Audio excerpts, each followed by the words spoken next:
दोस्तों, जिस मौलाना ने 2010 में बरेली को जलाया था, उसी मौलाना के लिए समाजवादी पार्टी अखिलेश यादव इतना बेचैन क्यों हो गए हैं।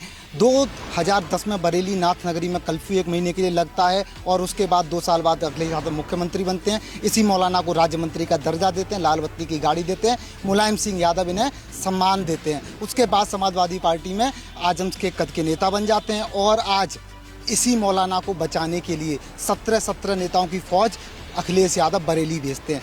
मेरे साथ मेरे सहयोगी अनुपम प्रसून जी हैं। क्या हो रहा है यूपी की राजनीति में, कुछ वो देखने को मिल रहा है जो बड़ा सोचनीय विषय है। देखिए, मुझे तो ऐसा लगता है कि समाजवादी पार्टी डर गई है अंदर से। किस वजह से डर गई है? 14 लोगों को और उसमें अपने सांसदों को भेजना समाजवादी पार्टी के डर को कैसे दिखाता है, इसे आप समझिएगा। मुझे ऐसा लग रहा है कि समाजवादी पार्टी को लगता है कि तौकीर रजा वो बात जानते हैं जो खुल न जाए, वो पुलिस को बता ना दें। हमने कल बहुत सारी जानकारी अपने दर्शकों को दी थी। LIU इंटेलिजेंस यूनिट के पास बहुत सारी डिटेल्स हैं कि तौकीर रजा उस दिन यानी पिछले शुक्रवार को बरेली में क्या करने जा रहा था, क्या करने वाला था, कितने लोग बाहर से आए थे, कितनी मस्जिदों में तैयारी थी, बाहर से कौन कौन से सामान मंगाए गए थे, कैसे पेट्रोल बम फेंकना था, ये सारी जानकारियां हमने अपने दर्शकों को कल बताई थी और बहुत डिटेल में बताई थी। मैं चाहूँगा कि आप उस वीडियो का आई बटन पे आप उसका लिंक दे दीजिएगा ताकि हमारे दर्शक उसको देख सके, समझ सके। अब 2-3 बातें समझिएगा। तौकीर रजा समाजवादी पार्टी के लिए क्यों ज़रूरी है? तौकीर रजा समाजवादी पार्टी के लिए इसलिए ज़रूरी है कि मुस्लिम तुष्टीकरण की राजनीति का वो सबसे बड़ा खेवनहार है समाजवादी पार्टी के लिए। तौकीर रजा को मुलायम सिंह के दौर में सम्मान मिला, अखिलेश यादव के दौर में कैबिनेट मंत्री का दर्जा मिला, और जब पार्टी को, समाजवादी पार्टी को जब कभी भी कहीं फंड की ज़रूरत पड़ी, तौकीर रजा खड़ा रहा। तो तौकीर रजा इसलिए, और उसका जो संगठन है, उसकी जो पार्टी है अपनी, वो पार्टी इत्तेहाद मिल्लत, वो इतनी बड़ी है, उसके ब्रांचेस ऐसा सुनने में आ रहा है कि विदेशों तक फैले हुए हैं। तो अब तो मुझे लगता है इस मामले की भी जांच होगी। और उसके सहयोगियों के घर को बुलडोज किया गया है। जब हम ये वीडियो बना रहे हैं उस वक्त बरेली में फुल एक्शन चल रहा है। उसके सहयोगियों के घर को बुलडोजर किया गया। देखिए, मैं अभी मेरे सामने दैनिक भास्कर की एक रिपोर्ट खुली है और ये रिपोर्ट आप पब्लिक को भी ज़रूर बताइएगा, दिखाइएगा। लिखा ये जा रहा है इस रिपोर्ट में कि बरेली के बवाल में 8 दिन बाद पीड़ितों से मिलने जा रहे सपा के 14 सदस्यीय प्रतिनिधिमंडल को जाने नहीं दिया गया। पीड़ित नहीं थे, मेरी बात समझिएगा। पीड़ित आप किसको कहते हैं? पीड़ित आप उसको कहेंगे जिसके साथ कुछ नाइंसाफी हुई। लेकिन यहाँ नाइंसाफी वाली तो कोई बात आपको नजर आई? 300-350 मस्जिदों में ऐसी तैयारी थी कि भाई ईंट फेंके जाएंगे। 350 मंदिरों में ऐसी तैयारी थी कि पेट्रोल बम फेंका जाएगा। बाहर से लोगों को बुलाया गया था, उनको बाकायदा 2 हफ्ते से ट्रेनिंग दी जा रही थी। क्या ये सब आपको लगता है कि किसी को ठगा गया, किसी के साथ कुछ धोखा हो गया? तो किस बात के लिए पीड़ित है? किससे मिलने जा रहे थे? किसको शह देने जा रहे थे? किसकी पीठ सहलाने जा रहे थे? साफ है कि उस व्यक्ति की पीठ सहलाने जा रहे थे जो वो व्यक्ति था जिसने पूरे बरेली को जलाने की कोशिश की और पूरे बरेली में उसने हिंसा फैलाने की कोशिश की।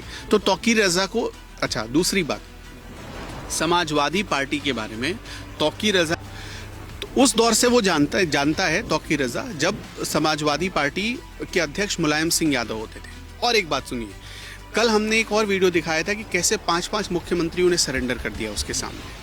तौकीर रजा की जितनी अच्छी बनती है अखिलेश यादव से, उतनी ही अच्छी मायावती से बनती है। और एक बात हमेशा जानिएगा, एक व्यक्ति जिसका सबसे अच्छा बनता है वो किसी का नहीं होता है, वो किसी व्यक्ति का नहीं होता है। और तौकीर रजा वही शख्स है।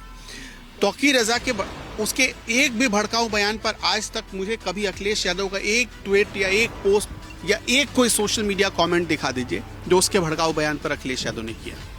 वो ये कहता है कि जिस दिन वो मुसलमानों को भड़काए तो सही लगता है, वो दंगे कराने की कोशिश करे तो वो पीड़ित हो जाता है। अब देखिए, मतलब डबल स्टैंडर्ड देखिए।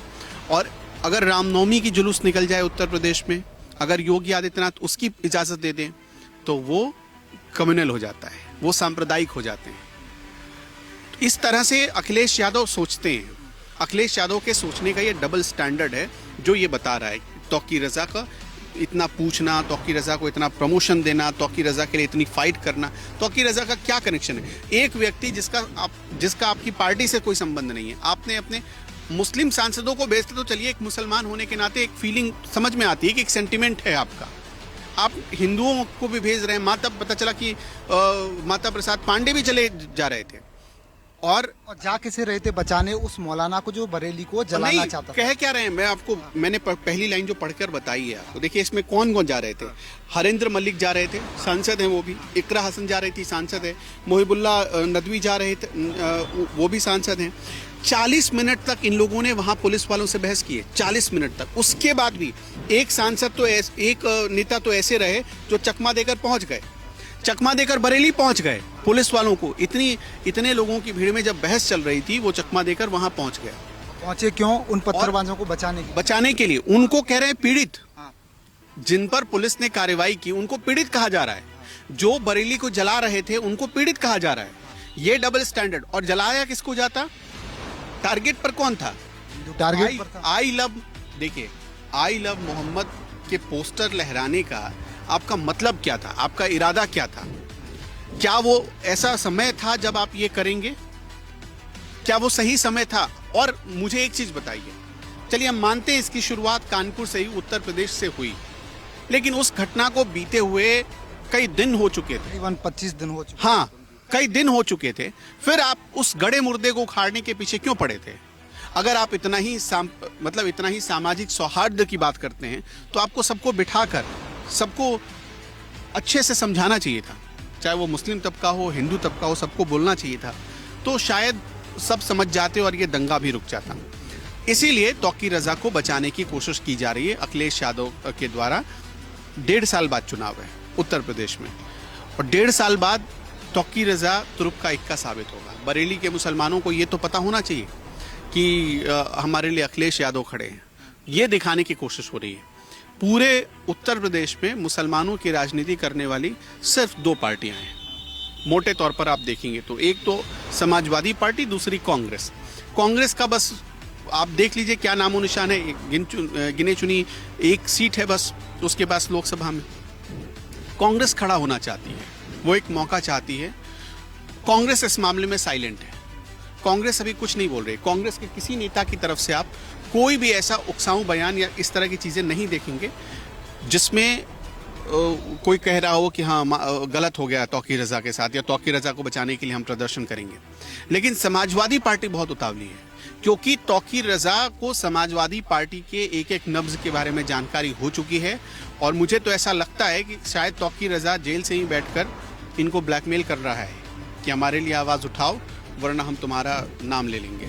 यानी कहीं ना कहीं जो समाजवादी पार्टी है वो तौकीर रजा को यहाँ साफ साफ बचाते हुए नजर आ रही है, और उसी तौकीर रजा को जिसने बरेली को भड़काने की, जलाने की कोशिश रची थी। आखिरकार अखिलेश यादव लगातार ऐसी जगह डेलीगेशन अनुपम जी भेज देते हैं, जैसे कि संभल में इनका डेलीगेशन जाता है। अच्छा, मैं अब संभल का आपने जिक्र किया, संभल के सांसद को भेजा जा रहा था जो खुद ही एक दंगा कराने के मामले में आरोपी है। यानी संभल के बर्क साहब तो खुद पहले आरोपी हैं।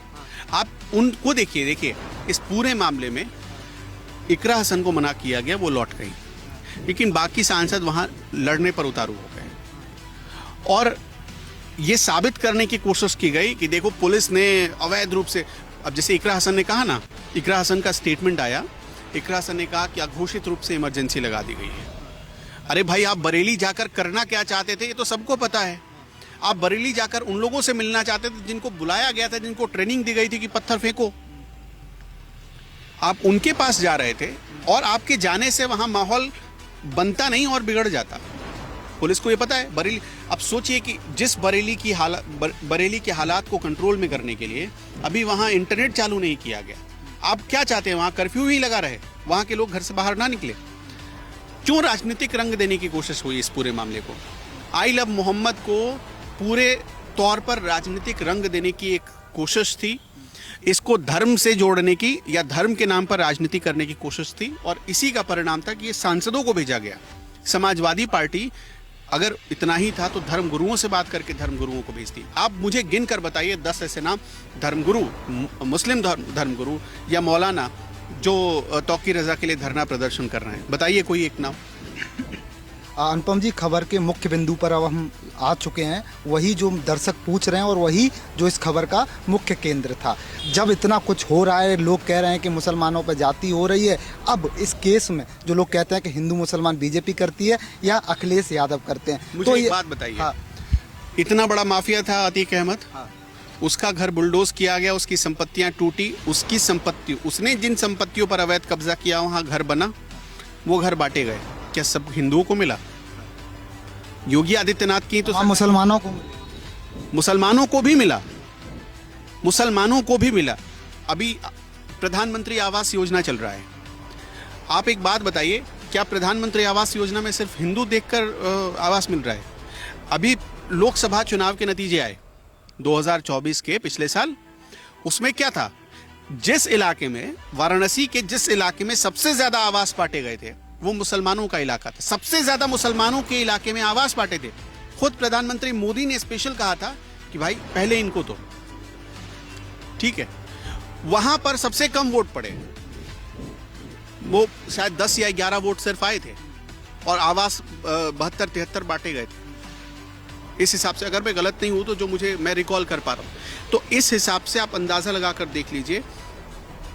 चेहरा देखकर काम पिछली सरकारें करती थी, जो खुलेआम बोलती थी कि देश के संसाधनों पर पहला हक अल्पसंख्यकों का है।